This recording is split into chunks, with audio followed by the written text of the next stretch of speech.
This is Excel 2016 Module 7, Part 3, Using Range Names, the Apply Names feature. Now, if you did watch Part 2, we did this at the end of Part 2. But I wanted to put this separately because this step does sometimes confuse students on their homework. So we're going to do it again. I have gone in and renamed some of the formulas in our worksheet so that they will use the cell references instead of the range names. So let's go back into our winter workbook. And if you are following along and did the last one, you'll want to change the references by typing them in.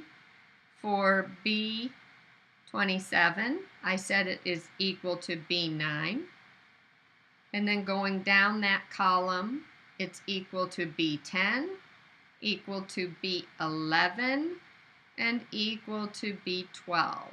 So what I have done is I have removed the range names from the formulas and I have put in cell references in their place.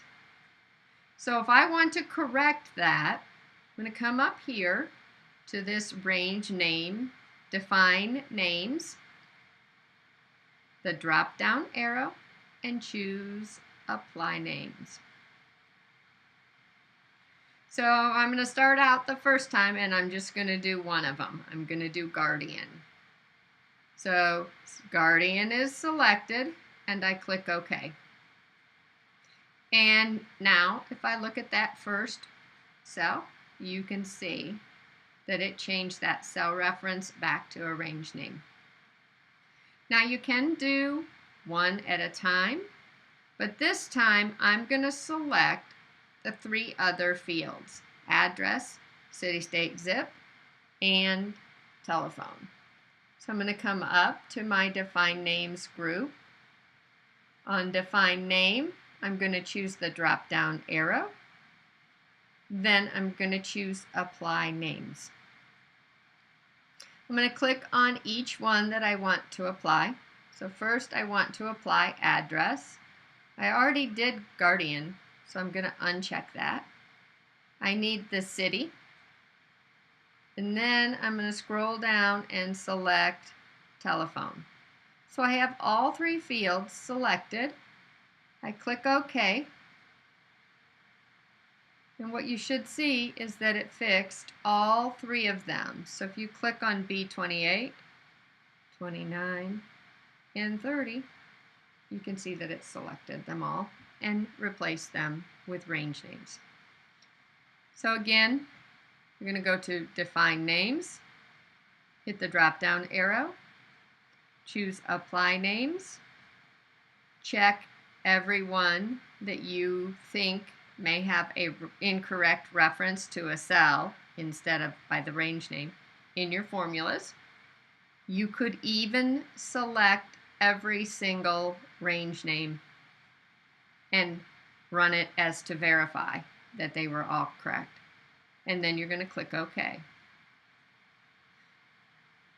So once you have those applied, then you should have range names in all your formulas.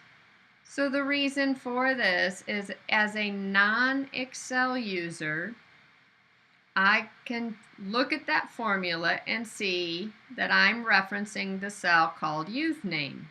I don't have to look for, in this case, B4 and figure out what piece of information is in that cell. It tells me by the range name what it is. So it just makes formulas easier to interpret and understand. So we're going to save our work, and if you come back again, we will be looking at data validation, which is a way to ensure that our data entered is valid and hopefully more accurate.